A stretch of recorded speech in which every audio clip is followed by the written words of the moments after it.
Depois do empate com o Atlético Mineiro aqui no estádio Beira-Rio, mais uma rodada frustrante para o torcedor colorado que ainda vê a equipe brigando e fazendo contas contra a zona de rebaixamento. O técnico do Inter, Ramon Dias, e seu auxiliar Emiliano Dias falaram sobre o momento da equipe e definiram como uma merda a situação colorada nessa reta final de 2025. Revelaram uma conversa com Eduardo Cudê, ex-técnico do Internacional. Destacaram a atitude do elenco na partida de hoje e gostaram do que viram, inclusive sem Carboneiro na equipe titular. O vestiário do Inter definiu como triste o jogo de hoje aqui no estádio Beira-Rio.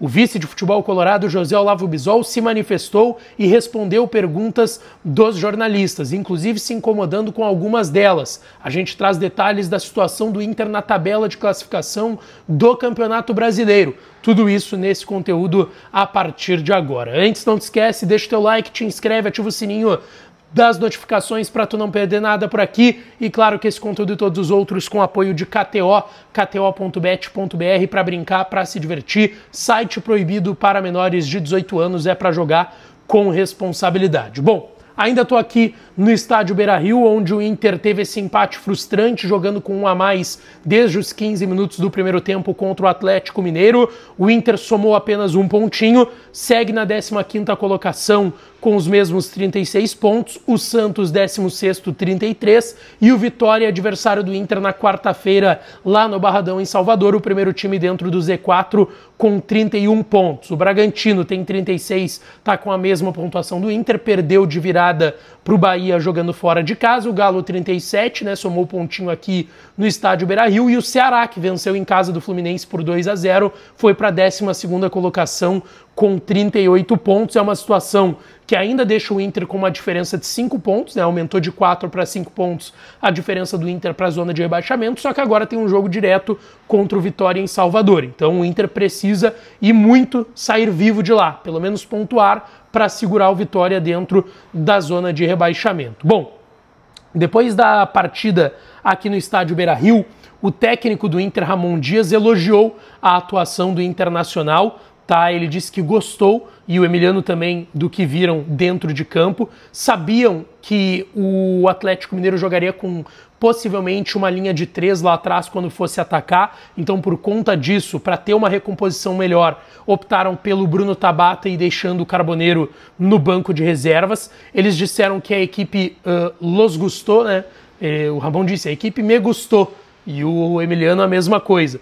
Disseram que a equipe cresceu na parte tática, de intensidade e de dinâmica, que a equipe teve muitas situações de gol, que a grande figura da partida foi o goleiro do Galo, o Everson, e que a equipe respondeu muito bem em diversos aspectos, anímico, de atitude, e disseram que sim, gostaram do que viram na partida de hoje. Inclusive o Leonardo Moll, da Rádio Bandeirantes, questionou se eles de fato gostaram do que eles viram com o Carboneiro no banco e o Tabata hoje entre os titulares, ao lado do Rafael Borrell, o Vitinho jogando como esse ala pela direita.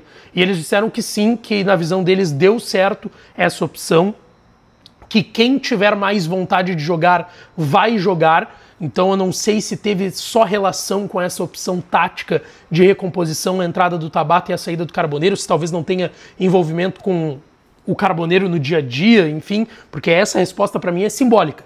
Quem tiver mais vontade de jogar, vai jogar. Eles disseram que, inclusive, quando estava 11 contra 11, antes da expulsão do Vitor Hugo, zagueiro do Atlético Mineiro, o Inter já estava melhor e controlando o jogo. Inclusive, eu falei disso na minha análise, no último vídeo aqui no canal, que foi aqui do Beira-Rio também, logo depois do jogo. A gente trouxe um vídeo com análise, enfim, lances do jogo. Se vocês quiserem conferir o último vídeo aqui no canal, tá? Eles disseram que o Carboneiro é importante e vai jogar. Não tem nada de polêmico nessa opção dele começar hoje no banco. Inclusive o Emiliano disse que hoje era um jogo para o Inter ter vencido de 3 ou 4-0 pelas oportunidades que foram criadas, tá?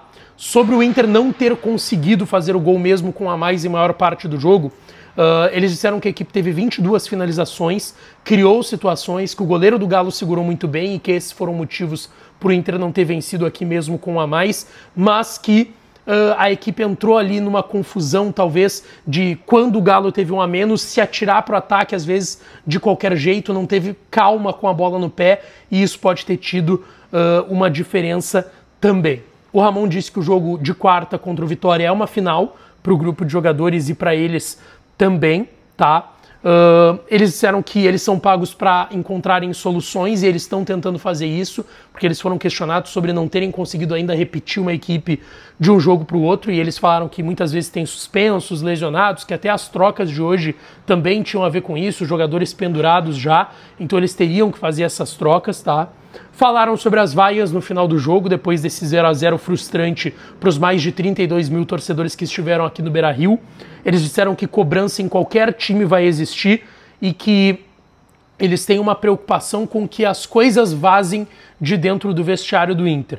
Ele disse que às vezes ele xinga o pai dele, o Ramon Dias, que é o técnico do Inter, às vezes o Ramon xinga ele, Emiliano, e é do jogo. Isso tem que ser discutido dentro do vestiário, que eles querem ganhar e que o grupo de jogadores do Inter entende isso também, que eles têm reuniões diárias e que todos do grupo falam cara a cara e tá tudo certo, que se precisar, se tiverem porventura algum desentendimento e der porrada no vestiário, isso tem que ficar dentro do vestiário. Então o Emiliano disse, e ele foi questionado sobre as informações da semana, dos jogadores um pouco incomodados com alguns dirigentes, com o D'Alessandro, com o tom das cobranças, ele disse que se isso ficar dentro do vestiário, tudo certo, que o que preocupa ele é isso sair de dentro do vestiário e chegar até a imprensa e a torcida. E ainda sobre as vaias, ele disse que num clube do tamanho do Inter, o torcedor quer vencer, quer ver a sua equipe vencer e que vaias são normais dentro desse contexto, tá?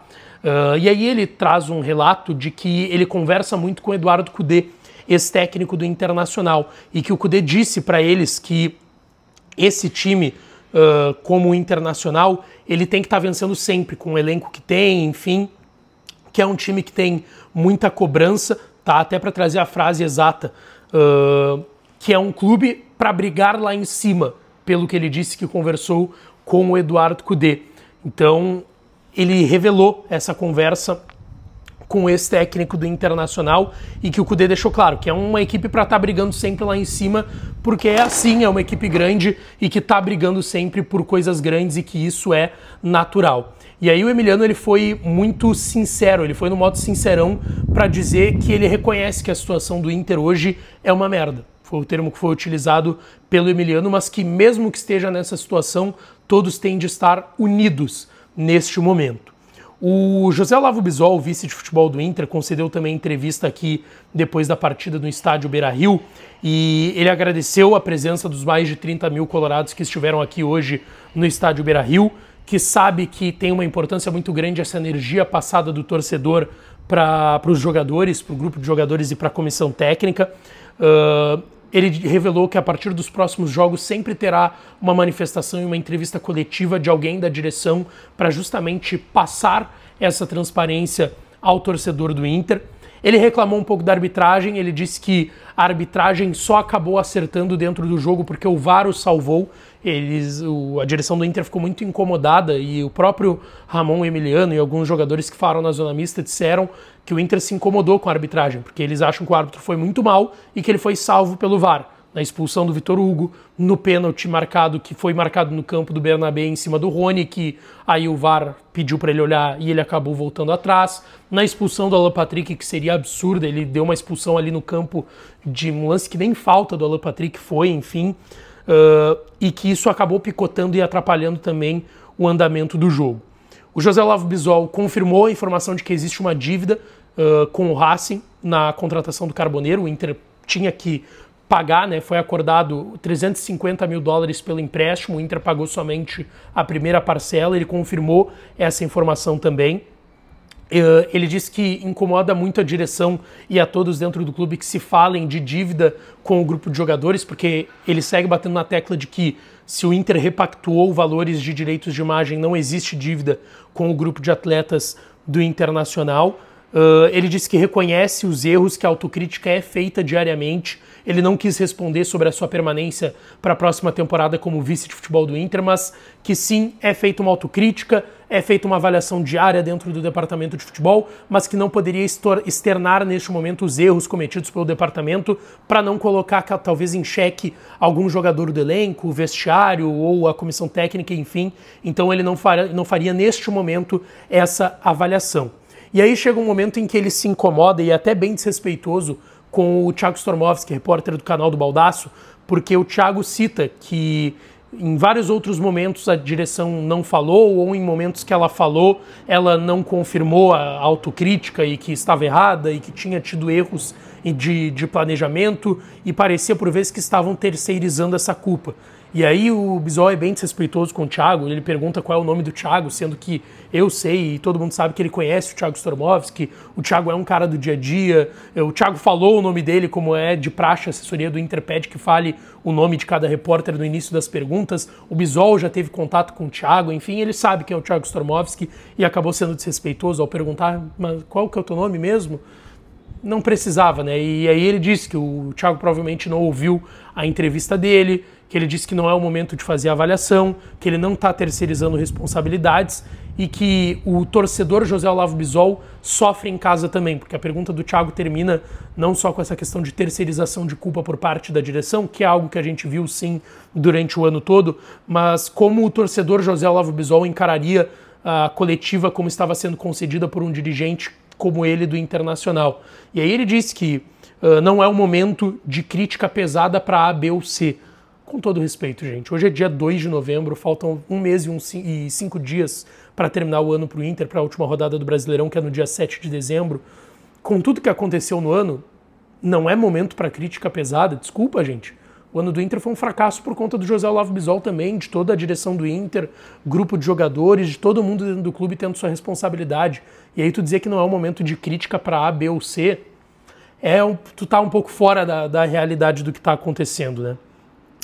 Ele foi questionado também sobre as notas que foram arremessadas pela torcida nas arquibancadas, que tinham o rosto dele, do Mazuco, do presidente, tinha até ali do Ivandro Morbach, que é um dos vice-presidentes do Conselho de Gestão do Inter. Ele disse que encara com naturalidade essa crítica e que o cargo e o tamanho do cargo que ele tem, dentro do tamanho do clube que ele tem como internacional, faz com que ele entenda esse tipo de crítica e de cobrança por parte do torcedor. Depois, 2 jogadores falaram. O Ivan, goleiro titular do Inter, que hoje mal foi acionado, né? Ele disse que sabe que a posição na tabela é uma posição que a equipe não gostaria de estar, que vão ter que sair com os 3 pontos de alguma forma lá de Salvador, que sabiam da importância do jogo de hoje, que a equipe tentou do início ao fim a vitória, que o goleiro do Galo, o Everson, acabou sendo o melhor em campo, e ele disse que o sentimento nesse momento do grupo é de tristeza, porque a equipe queria muito sair com a vitória e entende que merecia ter saído com a vitória contra o Galo aqui no estádio Beira-Rio. Ele foi questionado se agora o grupo entende que está brigando para não cair. Ele disse que todos os times que estão ali nesse bolo junto com o Inter estão nessa briga e todos reconhecem isso e que ele sabe que só camisa não ganha jogo. E isso é muito importante do que foi dito pelo goleiro do Inter. O mercado também disse que é uma situação difícil, mas que a forma que a equipe jogou hoje é um caminho para quem sabe sair vivo do jogo lá em Salvador. Ele disse que ele não vê a equipe como desmobilizada no momento, que o grupo de jogadores está consciente da situação que o Inter vive nessa reta final de Brasileirão e que tem cobrança dentro do vestiário sempre e que isso não vai mudar. E ele, como líder, tem que tentar levantar o grupo e reanimar a galera dentro do vestiário. Eu quero falar aqui rapidamente sobre alguns episódios bem lamentáveis de brigas de torcedores no lado de fora. Alguns torcedores até foram fazer alguns protestos ali no Portão 1 contra a direção, enfim, mas tiveram alguns episódios e cenas lamentáveis aí de brigas entre torcedores. Não se tem confirmação ainda se é alguma rixa de torcida organizada ou não, mas essas cenas lamentáveis também aconteceram e mostram esse clima e ambiente tenso que o Inter está vivendo nessa reta final de Campeonato Brasileiro. Bom, deixa o teu like, te inscreve, ativa o sininho que eu volto para falar mais do Colorado por aqui, tá? Um beijão, um abraço e até a próxima.